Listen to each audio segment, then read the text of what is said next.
ባምባሊን መንደር እስከ ዓለም አቀፍ ስኬት የሰው ልጅ የውስጥ ፍላጎት የማይበገር ጽናትና ግልጽ ራዕይ ካለው የአካባቢውን ተጽዕኖና የሀብት እጥረት ሊያቆመው እንደማይችል በግልጽ የሚያሳይ ጀግና ነው።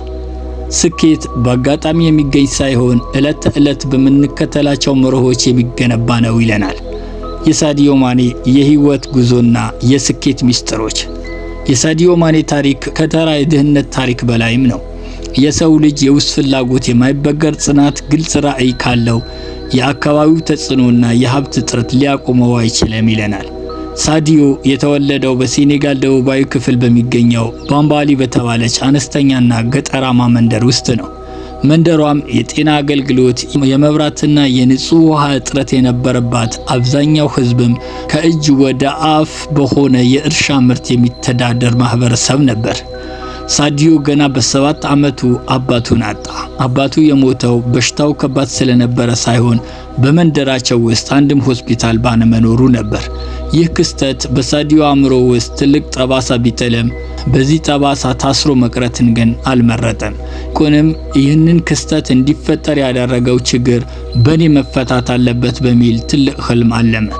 እናም ሳዲዮ ይህንን ህልሙ ለማሳካት ይረዳኛል ብሎ የመረጠው የእግር ኳስ ጨዋታ ነበር። ነገር ግን ቤተሰቦቹ በተለይም አጎቶቹ እግር ኳስ የማይበጅ ጊዜ ማጥፊያ እንደሆነ በማሰብ ሃይማኖታዊና መደበኛ ትምህርቱን ብቻ እንዲከታተል ይጫኑት ጀመር። ኳስ መግዣ እንኳን ስለማያገኝ በጨርቅና በፕላስቲክ ሰርቶ ይጫወት ነበር። በ15 ዓመቱ ለኳስ ያለው ፍላጎት ከአቅሙ በላይ ሲሆን ከቅርብ ጓደኛው ጋር በመሆን ከቤት ጠፍቶ ወደ ሴኔጋል ዋና ከተማ ደካር ተጓዘ። ቤተሰቦቹም ፈልገው መለሱት። ስለነበረው ጽናት እጅ ሰጥተው በመጨረሻ ፍላጎቱን ደገፉ። ከዚያም በኋላ ነበር ለሙከራ ደካር ሄደው። ለሙከራ በሄደበት ወቅት የለበሰው ቁምጣና ጫማ የተቀደደና ያረጀ በመሆኑ እጣው ላይ የነበሩ አሰልጣኞች ይስቁበት ነበር። አሰልጣኙ በዚህ ጫማ ልትጫወት ነው የመጣው ብሎ ሲጠይቀው ሳዲዮ በእግሬ ባለው ጫማ ሳይሆን በሜዳው ላይ በማሳየው ችሎታ ፍረደኝ በማለት አስደናቂ ምላሽ ነበር የሰጠው። የሚገርመው በዛ ማጣሪያ ላይ ድንቅ ብቃት በማሳየት ወደ ጄኔሬሽን ፉት አካዳሚ ተቀላቀለ። ከዛም ወደ ፈረንሳዩ ሜትስ፣ በመቀጠል ወደ ሬድ ቡል ሳልዝበርግ፣ ከዛም ወደ ሳውዛምፕተን፣ ሊቨርፑል እያለ ኃያልነቱን ያስመሰከረውና ከምንም ተነስቶ ስኬታማ መሆን እንደሚቻል በተግባር ያሳየው። እናም ዛሬ የሳዲዮ ማኔ ታሪክ ይዤላችሁ የመጣሁት የሱን ስኬት አድንቃችሁ እንድታልፉ ብቻ ሳይሆን ለስኬት ካበቁት መርሆች መካከል የወሰኑትን እንድናስታውስና ለህይወታችን እንድንጠቀምባቸው በመፈለግ ነው። እናም ከመርሆቹ መካከል አንደኛው ህመምን ወደ ጥንካሬ መለወጥ ነው። ተርኒንግ ፔይን ኢንቱ ፐርፐስ።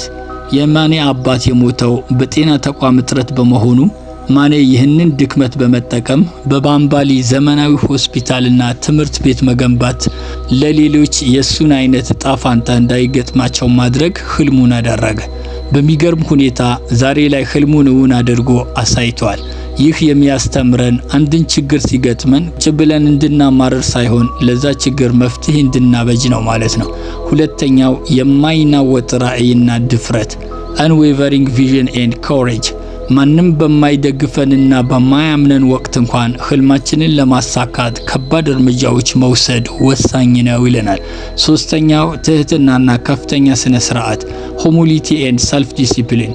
ሁልጊዜ ለስራችን ታማኝ መሆን፣ መገኘት በሚኖርብን ሰዓት መገኘትና መማር ካለብን ሰው በትህትና መማር ወሳኝ ነው ይላል።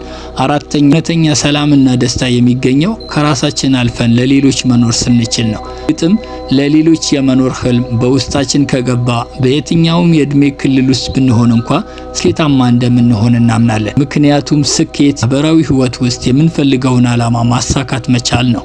20፣ 40 ወይም 60 ይሁን የትኛውም የህይወት ምዕራፍ ላይ ብትሆን ለውጥ ማምጣት ይቻላልም ተችሏልም።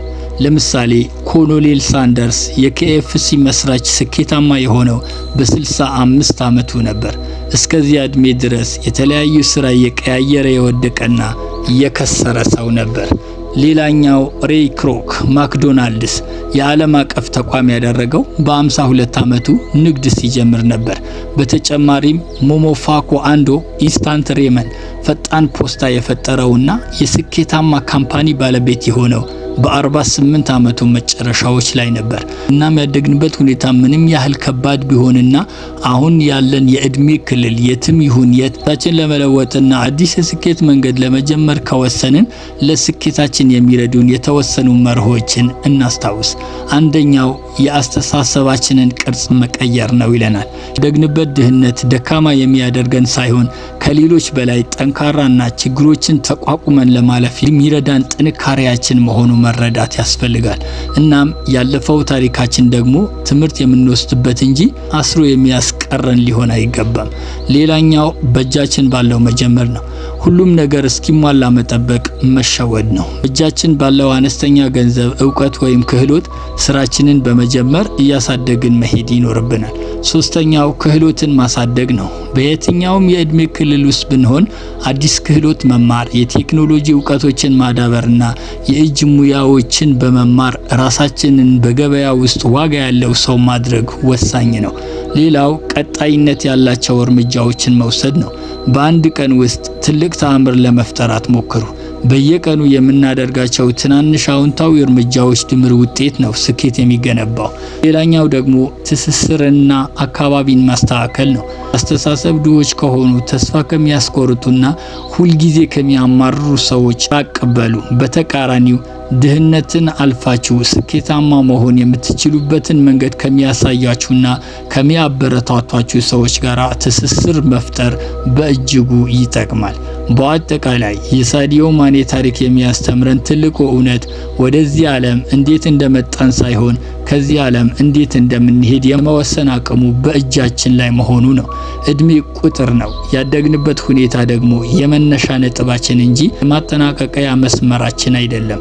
ዛሬ የምንወስደው አንዲት ትንሽ እርምጃ የነገ ታሪካችን ሙሉ በሙሉ ሊቀይረው ይችላል። እናም አሁኑኑ እርምጃችን በማስተካከል ወደፊት ለመጓዝ መወሰን ይኖርብናል።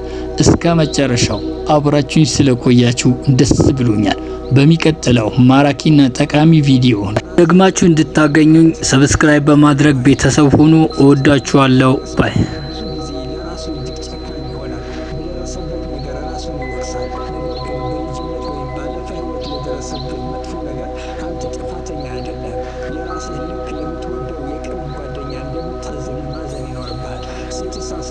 ራስን ከመግዛት ይልቅ እየተማርኩ ነው እናም ጊዜ ያስፈልገኛል በማለት ራስን ማቀፍ ይኖርባል።